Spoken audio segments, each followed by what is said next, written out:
What on earth is going on with INEOS and Manchester United and Sir Jim Rattcliffe? Is it a path for a full takeover? What we saw headlines.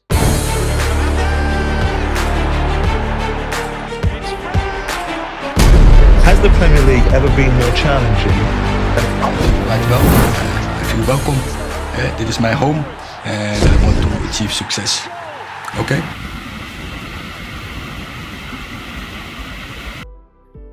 Hello and welcome back to MUFC Realist TV Saturday, and I'm not in my office. I'm actually enjoying beach for one's sake, and we're going to talk about some news what's been kind of missing out there, like, was reported yesterday, but nobody really picked it up.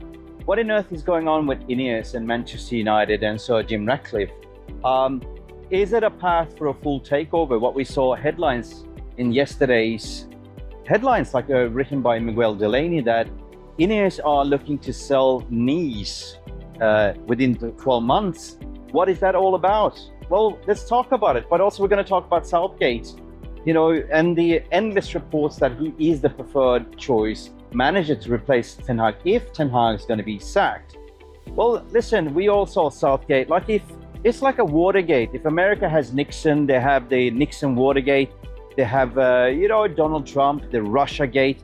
England and Manchester United apparently have Southgate. Jokes aside, in a way. Listen, let's talk about it cool and composed regarding INEOS. What is that all about? Well, reports came out by Miguel Delaney from the Telegraph, I think it was as well, saying that, adamant that Sir Jim Rattcliffe is looking to sell Nice due to the dual ownership and avoid to get in a conflict to get into Europa League or Champions League due to those rules, but also to say that, like, he want to focus on Manchester United, and that is his priority. I do remember when he did an interview prior to purchasing Manchester United. I think he did it with the Financial Times or Forbes or something, when he said, like, the dream was for INEOS, for himself as a boyhood dream, to own a Premier League club. And now, lo and behold, you can call it speculations, you can call conspiracy, but, you can look that he got his hands on Manchester United, which is pretty much the crown jewel of British football. He did it. And, you can look that he initially went in on a bid on 69% to only acquire 25%. Is this the garden path for a takeover? Question mark. Let's talk about it in a way, because reports saying that, according to Miguel Delaney, and everyone is kind of tweeting it out as well, that he is looking to sell Nice for several reasons, because he wants to focus, number one, on Manchester United, number two, because of the two dual Premiership ownership within 12 months. They got to sort it out, of course. Manchester United is playing in Europa League, so is Nice as well.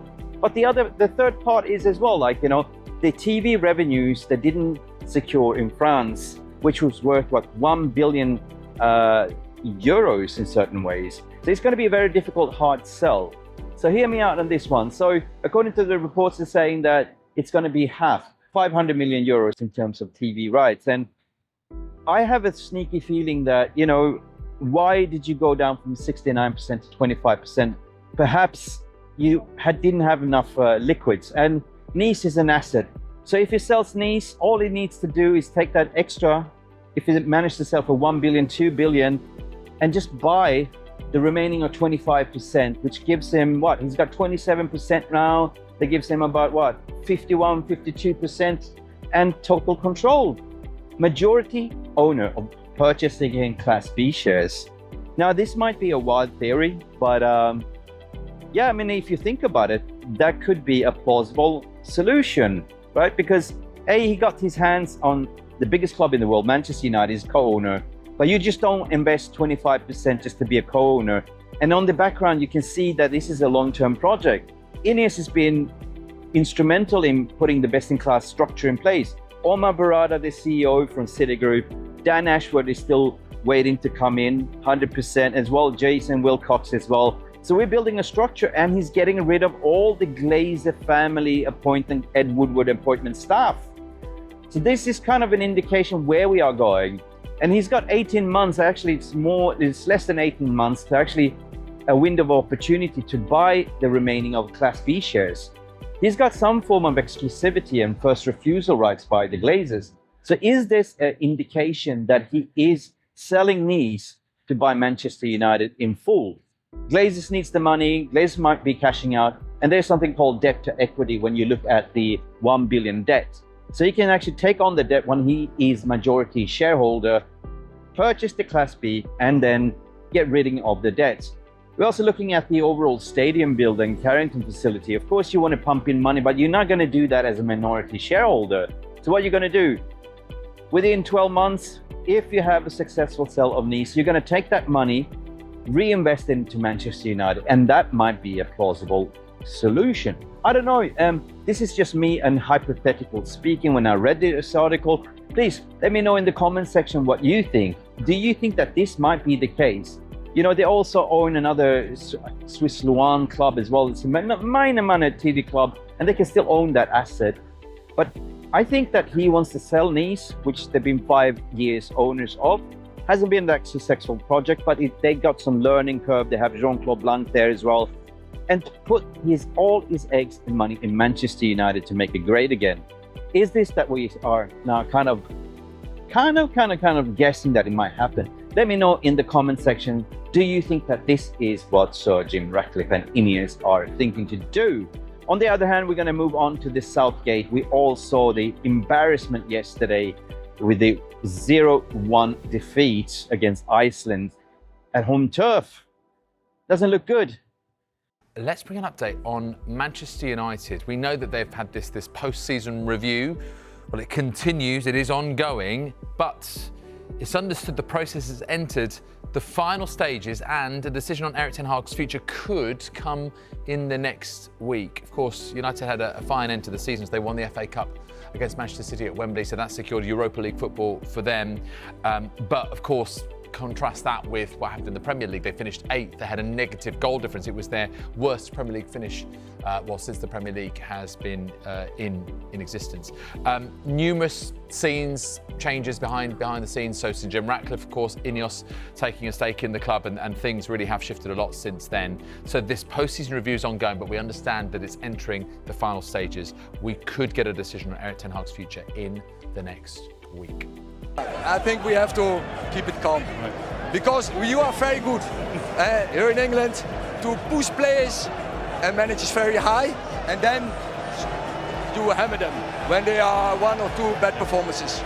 Southgate, and yet another report from the Mufc's and Tier 2 journalists saying that, oh well, listen, Southgate's waiting in the rings, man. The overall strategical review is endless. It's going to be announced today. It's going to be announced yesterday. 3 weeks. No, it's not even going to be announced. And it doesn't really make sense to say, well, they will wait till the 1st of July. Hang on a second. Euro is there. England might go deep.